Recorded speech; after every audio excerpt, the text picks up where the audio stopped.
The day finally comes and girls on the train are sweating how tall my handsome king is, but he couldn't be bothered with them because he was focused on how he looks for when he meets the glorious Princess Wagari. He gets off the train while lost in thought but peeps that he's super early, which leads him to think he would just need to busy himself until she arrived. But much to his surprise, there she was, in even greater beauty than ever before, waiting for his eventual arrival because she got there even earlier than he did. They end up going to a restaurant that was study friendly, which lets us see Wagari having the time of her life with the food that she ended up getting. Just a cuteness overload, my guy.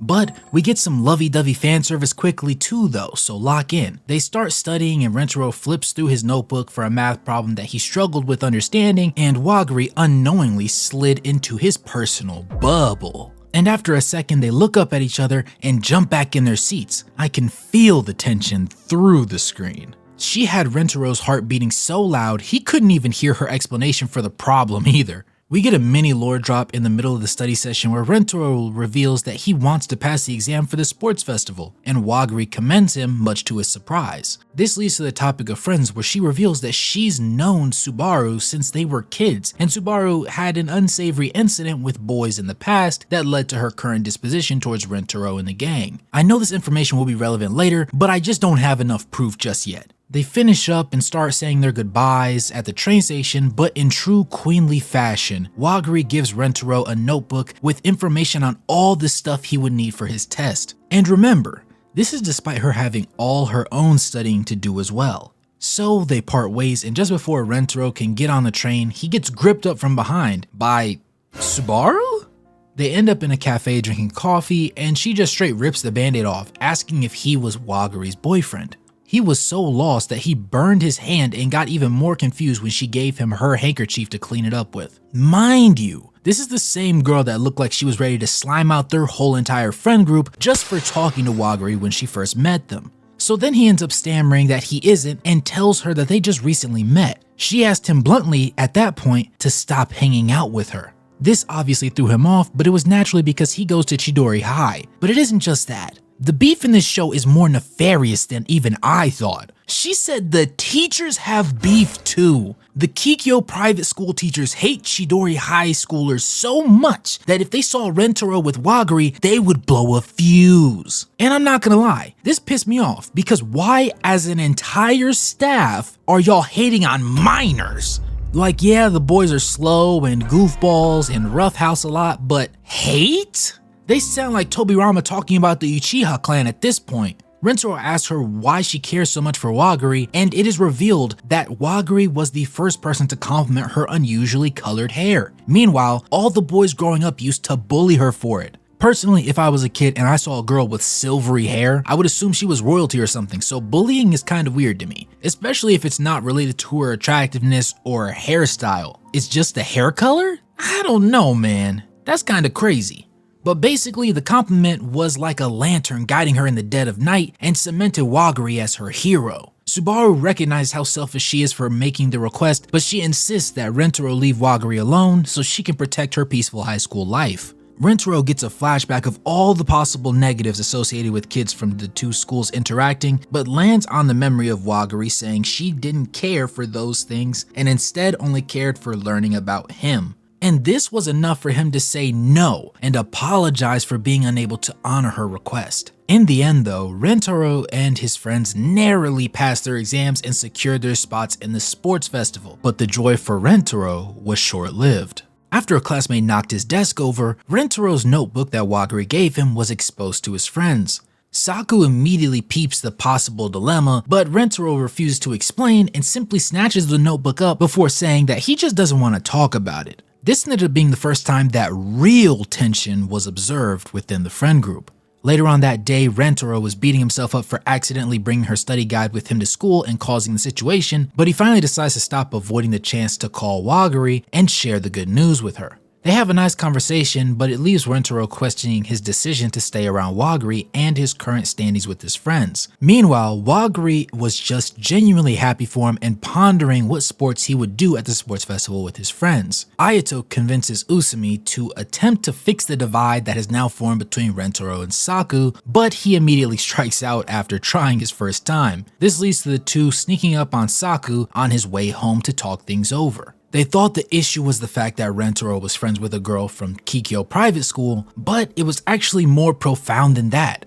Deep in his heart, he had been realizing differences in Rentaro's demeanor, and the notebook incident just confirmed to Saku that Rentaro didn't really trust his friends. The boys had a heart-to-heart explain that they gained confidence and learned to fit in at the school because of Rentaro, and that they want to be there for him in his times of need, but they also recognize that he doesn't even realize how much of a help he naturally is. Despite that, Usumi calls attention to the fact that Rentaro finally said, "I don't want to talk about it," instead of his usual, "it's nothing," which meant he was actually expressing genuine feelings towards them of his own choosing for the first time. Over at the cake shop, Rentaro's mom caught a whiff of his dampened demeanor and poked at him about it before Wagiri came in for some cake. And Rentaro tried to hide behind a clear glass display case. Mind you, Wagiri's short, so she can barely see over the display case, which makes it even crazier. But his mom decided to cook up a generational ISO by having him take Wagiri's order while she went to the back to do some prep work. W mom, if I do say so myself. Wagiri tries to high-five Rentaro, but she's so short that it's just the cutest thing ever though. Rentaro didn't even know why she was doing it at all in the first place until she said it was for him passing his midterms and getting to do the sports festival with his friends. This brought up the sour memory from the past, and Wagiri recognized his energy change when he went to high-five her. She takes a chance to tell him that he should eat to keep his spirits up and when he gets sad, but flubs it halfway through because she's, well, Wagiri. This gets a genuine laugh out of Rentaro, and he remembers exactly why he had to tell Subaru no not that long ago. He felt as though his heart and mind were clouded, but the smile of Wagiri and Wagiri alone was enough to bring in the radiant sunlight that could clear all doubt. And maybe just for a moment, it looked like he realized that his feelings for our lovely Princess Wagiri were a bit deeper than he originally understood. After his mom made a delicious looking spread for dinner, she admitted that it was because he found a way to study hard and pass his midterms, but she also called his bluff because she knew that something else had to still be bothering him. Ultimately, she gives him the secret sauce necessary to face his dilemma.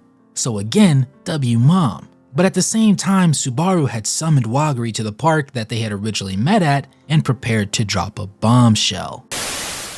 Subaru shot Wagiri a text to meet at their old playground because the guilt of asking Rentaro to leave her alone was eating her alive. She apologized incessantly, but deep inside she hated herself because she was afraid that Rentaro may or may not tell her about the conversation. And since she went out of her way to do it without even talking to Wagiri first, it presented itself as a terrible problem. But Wagiri didn't get mad. She didn't cry.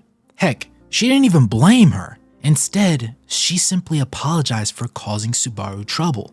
She recognized how bad tensions were between both schools and can't ignore the position that it puts her childhood friend in when she goes out of her way to protect her. And through her tears and sadness, Subaru was reached by Wagiri, who invited her to play around for a bit like they were little kids on the playground again. And it wasn't that crazy because Wagiri is not very much taller than she was way back in the day. They took a trip down memory lane, and it all culminated in one line that was absolutely masterfully crafted to come out of the lips of the great Wagiri.